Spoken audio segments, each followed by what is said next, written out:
Tiempo que nos regale un poco de su tiempo a Edgar Hugo Rojas, analista político, colaborador de esta casa informativa desde hace ya un buen tiempo, y pues le agradezco y lo saludo con mucho gusto. ¿Cómo estás, amigo? Buenos días. Muy buenos días, mi querido Adán, saludarte y saludar al gentil auditorio de Primera Plana Radio y Televisión que nos ve, que nos escuche, que nos atiende como en todas las ocasiones con estos grandes temas que nos ocupan, nos preocupan y que nos interesan en el transcurso del día a día, mi querido Adán. Es correcto, mi estimado amigo, y preguntarte cuáles son los saldos que nos arroja la jornada electoral del pasado domingo con este triunfo pues contundente. Apenas hace unas horas estaban las autoridades electorales ya confirmando el triunfo, por si hubiese alguna duda, pues, el triunfo de Claudia Sheinbaum con una diferencia de votos que pues ni el propio presidente Andrés Manuel López Obrador en su momento. Yo creo que ni siquiera los morenistas más optimistas, mi estimado amigo, habrían anticipado una ventaja de Claudia Sheinbaum con tanta holgura como sucedió el pasado domingo. Pero no sé tú cómo estás leyendo todo este resultado que se dio el domingo 2 de junio. Fíjate que es algo curioso, sorprendente y que llama la atención, mi querido Adán. Yo me atrevería a adjetivizar este proceso electoral del pasado 2 de junio, donde, bueno, pues sabemos que queda como ganadora Claudia Sheinbaum y en segundo lugar Xóchitl Gálvez, ya muy rezagado un Jorge Álvarez Maínez, y que, bueno, pues a decir verdad, la noche del 2 de junio prácticamente los dos opositores a Claudia Sheinbaum, tanto Xóchitl Gálvez como Jorge Álvarez, habían reconocido su derrota. Llama mucho la atención de que, bueno, horas después la candidata que quedara en segundo lugar, Xóchitl Gálvez, dijera que había de impugnar por varias situaciones en los paquetes electorales, en los distritos. Es curioso porque, bueno, pues los conocedores en materia electoral, que seguramente tendrá a sus asesores, saben que los resultados definitorios o los, digamos así, los más contundentes son los que se realizan después del PREP, y esto implica que estos resultados después del PREP es el conteo que se hace de todos los distritos electorales que arrancó el pasado miércoles y que, bueno, pues al final del día el cómputo distrital arroja que Claudia Sheinbaum tiene un crecimiento, a diferencia del PREP, del 59.35% a lo que ya conocemos, a un 59.75%, es decir, creció aún más. En el caso de Xóchitl Gálvez, que tenía en el PREP un 27.90%, bueno, pues en los cómputos distritales encontramos que tiene un 27.45%, es decir, en lugar de crecer disminuyó un 0.45%, y un Jorge Álvarez Maínez que del PREP marcaba un 10.41%, ya en los cómputos distritales también disminuye a un 10.32%. En estos resultados es importante señalar, Adán, compartirte y compartirle al gentil auditorio, que, bueno, si bien es cierto, se confirma la gran diferencia de Claudia Sheinbaum sobre su más cercana contrincante Xóchitl Gálvez, también es cierto que sale beneficiado Movimiento Ciudadano, no porque haya tenido un crecimiento, tuvo desde luego que una disminución en los cómputos distritales, pero sale beneficiado porque históricamente Movimiento Ciudadano no había obtenido este porcentaje, lo cual ciertamente, bueno, se confirma que ellos le apostaban a ese crecimiento, no propiamente para ganar, pero más allá de mantener el registro, sí para mostrarse como una fuerza que en escueto, en solitario, pues tiene su presencia y que habrá que picar piedra para que esto a futuro seguramente se cristalice con situaciones como la de Jalisco, donde Morena le sigue disputando esa gobernatura, pero que ciertamente, al igual que a nivel nacional, se ve el fenómeno entre Xóchitl Gálvez, que pierde, y Claudia Sheinbaum que gana. Bueno, pues en Jalisco Movimiento Ciudadano se vuelve a confirmar como una fuerza real que ha mantenido el control. Lo mismo ocurre desde luego en Guanajuato, donde esta alianza PRI-PAN-PRD mantiene el Estado por encima de Morena, y además lo mantiene con una mujer que es llama la atención porque no solamente es tiempo de las mujeres, sino que están dando resultados. Es importante también señalar a Dani, al gentil auditorio, que Claudia Sheinbaum logra 35.900.000 23.969 votos, mientras que en la elección de Andrés Manuel López Obrador lograba 30.113.483 votos, me estoy refiriendo en 2018, es decir, una diferencia de más de 5 millones de votos y fracción.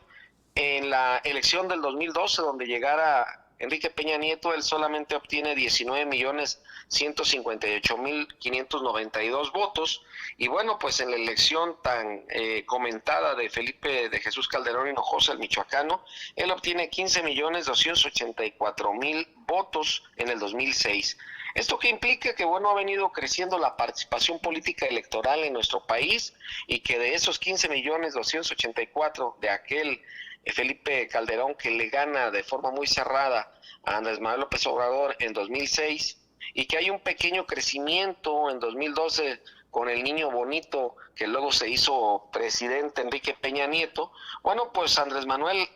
avanza a paso contundente y llega a 30 millones, pero lo supera completamente Claudia Sheinbaum. Y finalmente, mi querido Adán y al gentil auditorio, bueno, pues en ese orden de ideas podría llegar Morena a tener 372 diputados. Esto es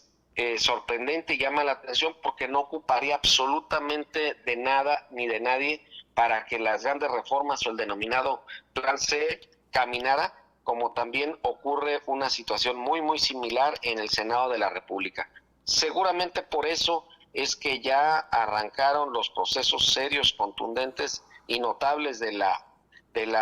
transición, del relevo, y que en ese relevo que se avecina, bueno, pues hay personajes como Martín Batres, que ciertamente, bueno, pues va a participar, personajes como Marina Robles, personas que ciertamente conocemos como las Cárdenas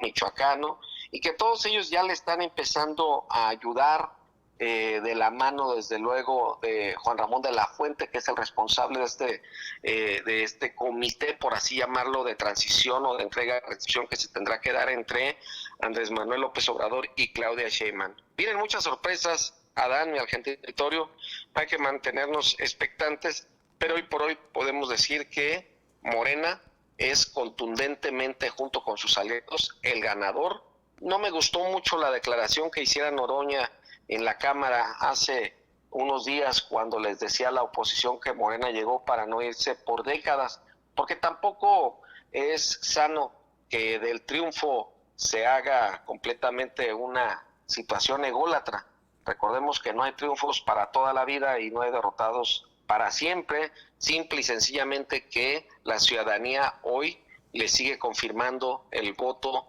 la confianza y la continuidad a la cuarta transformación, mi querido Adán y el gentil auditorio. Es correcto, mi estimado Edgar Hugo, y preguntarte, aprovechando que estamos haciendo contigo este análisis, ¿cómo viste el resultado de la elección en la capital del estado, en Morelia? Porque al final de cuentas, en este, digamos, resultado avasallador por parte de Morena en la presidencia de la República, en la conformación de la Cámara de Diputados a nivel federal, de la Cámara de Senadores, 7 de 9 gubernaturas que estaban en juego las tiene en su bolsa ya prácticamente el partido Guinda, pero en Morelia me parece que se registra ese trago amargo en este dulce resultado que tuvieron a nivel nacional. Fíjate que es de llamar la atención que efectivamente los resultados a nivel nacional y a nivel local le favorecen al movimiento de la Cuarta Transformación con sus aliados. En Morelia no le favorecen del todo, solamente en la alcaldía, porque ciertamente en las diputaciones les fue muy favorable, pero si hacemos un recuento y un análisis bien objetivo de los votos que obtiene cada diputado en sus distritos, me estoy refiriendo a cada diputado local y el diputado federal de Morena y los aliados, a diferencia de lo que logra Carlos Torres Piña, pareciera, mi querido Adán, que ellos trabajaron solamente para su propia aspiración y no lograron, desde luego, convencer al electorado de que deberían de ir de forma lineal. Este fenómeno, esta situación, se daba muchos años atrás, cuando ganaba a nivel estado el PRD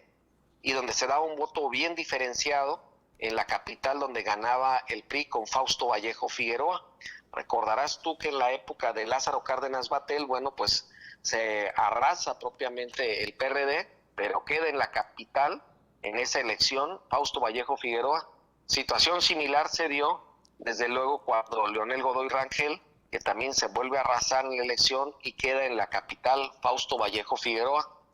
Este ejemplo y otros más nos dan cuenta, bueno, pues de que sigue existiendo diferencias, egoísmos, y aunque la declarativa es otra, ciertamente las y los diputados trabajaron solamente para su aspiración y no ayudaron, no contribuyeron al proyecto de Carlos Torres Piña, que yo no me atrevería a decir que es un perdedor, me atrevería a decir que ha construido una fuerza política notable, considerable, y que seguramente esto le va a redituar. Se especula, se habla y se piensa que inclusive pudiera llegar a ser el próximo dirigente de Morena en la entidad. Ello tras el arribo de manera proporcional de Juan Pablo Celis, que llegaría a la Cámara de Diputados, y que muy probablemente Carlos Torres Piña sea el próximo dirigente de Morena, porque además goza de la experiencia, ya dirigió también al PRD tiempo atrás y es un conocedor de la vida interna de los partidos políticos. Pero bueno, el gobernador de la entidad está moviendo sus fichas, Claudia Sheinbaum lo está haciendo, y personajes como Carlos Torres Piña seguramente seguirán dando de qué hablar. No es un ingenuo, seguramente él coincide con lo que estamos comentando de que no hicieron una campaña lineal y que lo dejaron solamente con el ánimo, con el entusiasmo de poder alcanzar la alcaldía. No hay que descontar desde luego que también tiene bastante connotación benéfica Alfonso Martínez, porque ha gobernado la entidad en más de una ocasión, incluso ya la ha perdido también, y que bueno, pues le siguieron dando los números, la preferencia, pero me parece que el análisis frío es el que estamos compartiendo en este momento, mi querido Adán. Interesante como siempre escucharte, mi estimado Edgar Hugo, te agradezco como siempre tu atención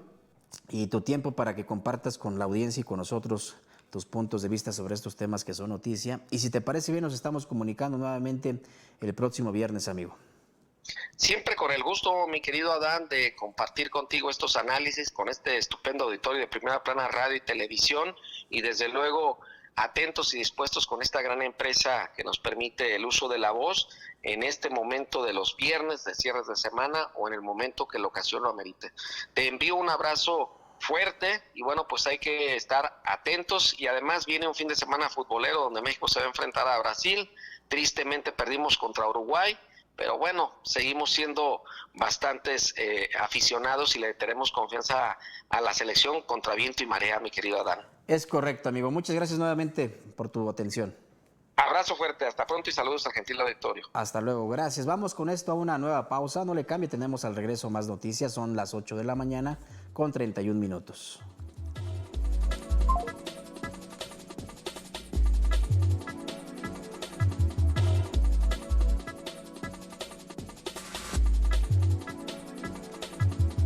En un momento regresamos con Adán García.